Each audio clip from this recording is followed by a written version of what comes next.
Welcome to Growing Up Bookish, the show for adults passionate about raising the next generation of readers. I'm your host, Mary Helen Sheriff. My own passion for children's literature led to a career in teaching, an MFA in children's literature, and Orton Gillingham certification. Welcome. Let's get started. Today I have with me special guest Alexa Bigwarfe. Alexa is the USA Today best-selling author and founder and CEO of Write, Publish, Sell, a company dedicated to helping authors self-publish professionally and market their books. Her courses and training focus on training authors for success, author platform growth, and creative ways to market books, especially those who know nothing about marketing.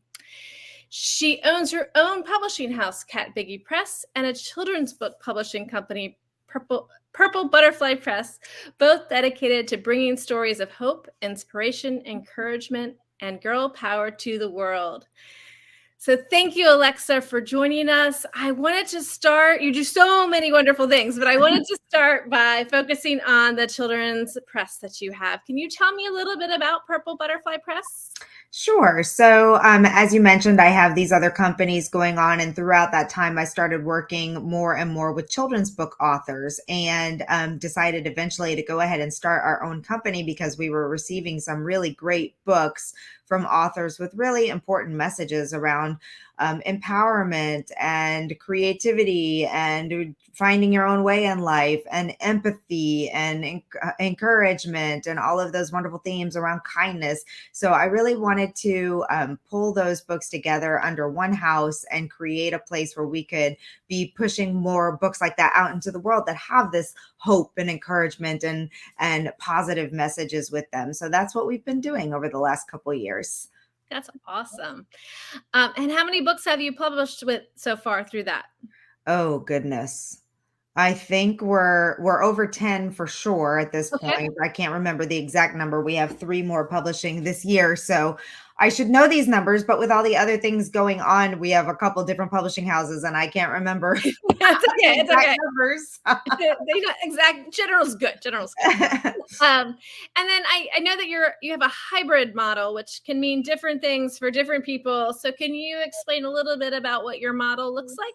Yeah, so the idea behind the hybrid publishing is for authors who want to be published by a publisher, but are not necessarily getting picked up by a traditional press for lots of reasons. The children's book market is highly competitive, or they want to go a faster route, or they want to have a little bit more input into the process through it. So with Purple Butterfly Press, we considered it a partnership model because of the high level of expenses and everything that goes into publishing a book, and the fact that most of these authors have never been published before, don't have a large community to sell the book to, etc. We do a partnership model where they actually do contribute some of the fees to getting everything kicked off and going, but in return, they receive higher royalties back when the book is selling. So it's a great opportunity for authors who aren't finding other avenues or don't want to self-publish their book to have somebody get it into distribution where it's going to be available to schools and libraries and all the bookstores and all of those places, but also knowing that there's a high risk when it's a brand new author, brand new book, brand new, all of those types of things. So it's been working out pretty well, and something we're always working at to make better and do better with, but it's a good model. Yeah. And most of the picture, are they picture books exclusively? It looked online like that might be the case. Yes, they are all illustrated children's books, mostly for elementary school age children. Okay. And do you usually get author illustrators who are submitting, or some just one or the other? Do you do both? How does that work? Well, this has been part of our learning process. In the beginning, most of our authors came to us with illustrated manuscripts already. And that's another thing. For once you've already gone down that road, a traditional company will not pick you up if you already have an illustrated book. So what we've learned as we've grown as a company is there are certain things about illustrations that make a book more likely to sell, et cetera, et cetera. So now we work with our authors to find the right illustrator and have more of a role in that process to make sure that everything's good in terms of making sure that everything meets the standards of what we would expect and what librarians and retailers would expect for books as well. So we do have many of our books in our lineup did come to us already illustrated, and now we're taking more of an active role in that process. Got it. And so you have like a stable of illustrators you use as sort of like freelancers. Is that how that works? Yes, we go through a number of different organizations to find illustrators through the SCBWI, the Children's Book Writers and Illustrations Organization. We go through Readsy sometimes if that's where we find a great one. We go through recommendations. If we find an illustrator that we really like, we like to hold on to them and use them for other projects when possible. But it just depends on the style of the book and the message that it's bringing and all of those to make sure that the illustrations are a really good match for the themes and styles of the book. Yeah, that makes a lot of sense. And then it looked like you don't just take any book. You have like there's a submission process. You pick and choose. Can you tell anybody out there, any aspiring writers out there, how that works? Yes. So basically, obviously, we have a set of themes that we go under. So we're looking for books that bring hope, encouragement, positive messages, kindness, empathy, all of those into the world. And then, we really look at if it's a book that we think we can sell. And that's a big thing. There are lots of great ideas for wonderful children's books out there. But the reality is not everything is going to sell on a wide spectrum. So there are some books that we think actually would be better for the author to self-publish and to work with special organizations to try and sell books through those, or to guide them in the way that we think. If we think it's going to be a book that we believe librarians and retailers would be highly interested in, then we're definitely interested in as well, because it is a business, and especially with authors making an investment on the front end, we want to make sure that we can actually sell the book to get that investment back. So we will look at different things as well as the author, what the author is willing to do. Are they someone who's going to be able to get out there and market? Because that's such a huge piece of book sales, is if an author is willing to go do school visits, if they're willing to get out in front of readers and do those types of things. And so those are the types of things that we look for. Yeah, that makes tons of sense. Okay, so one of my favorite things to ask guests is for book recommendations. Do you have a few books that if people are looking for books that are inspirational, maybe they're books you published, maybe they're not, however you choose to go with that, I'd love to hear some.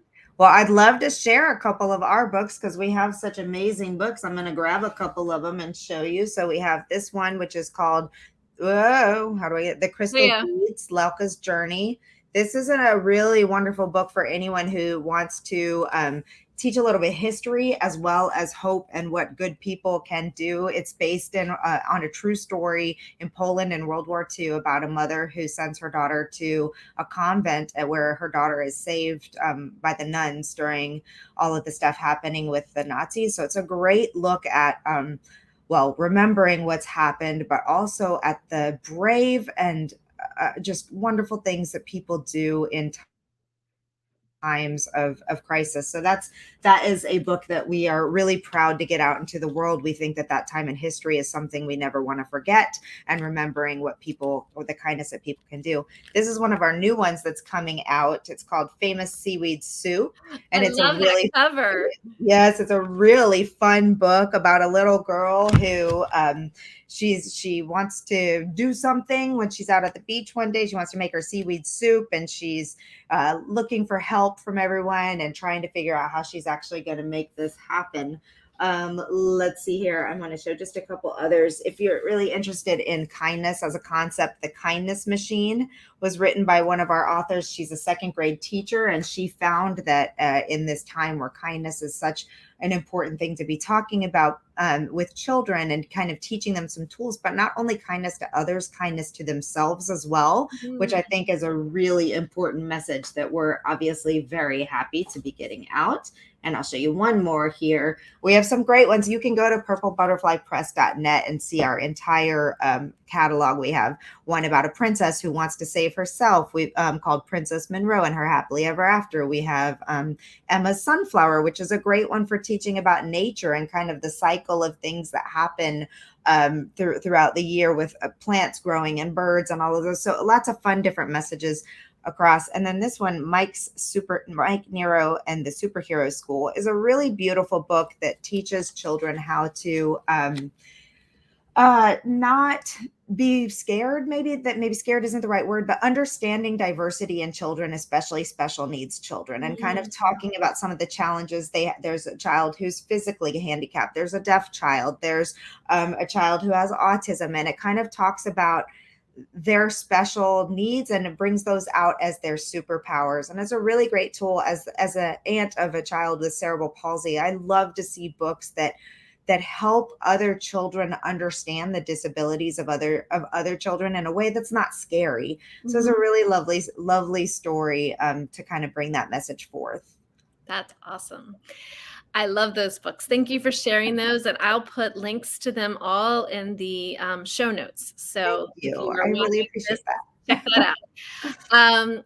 Alexa, we're going to wrap up our time here. Tell me, if people want to follow you and see what you're up to and learn more about you or Purple Butterfly Press, where should they look? What should they do?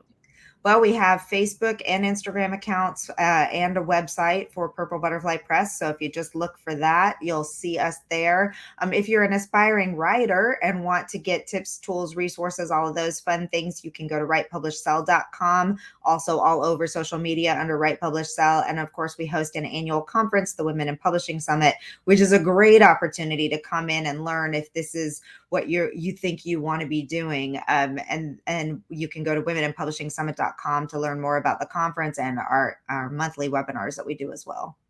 Awesome. Thank you. Thank you so much, Alexa, for coming today and sharing with us all of these inspirational books. And I loved learning about your press. And thank you to everyone who is listening. Thank you so much. Until next time. Bye. Today's episode of Growing Up Bookish was brought to you by Bookish Road Trip. Learn more at bookishroadtrip.com.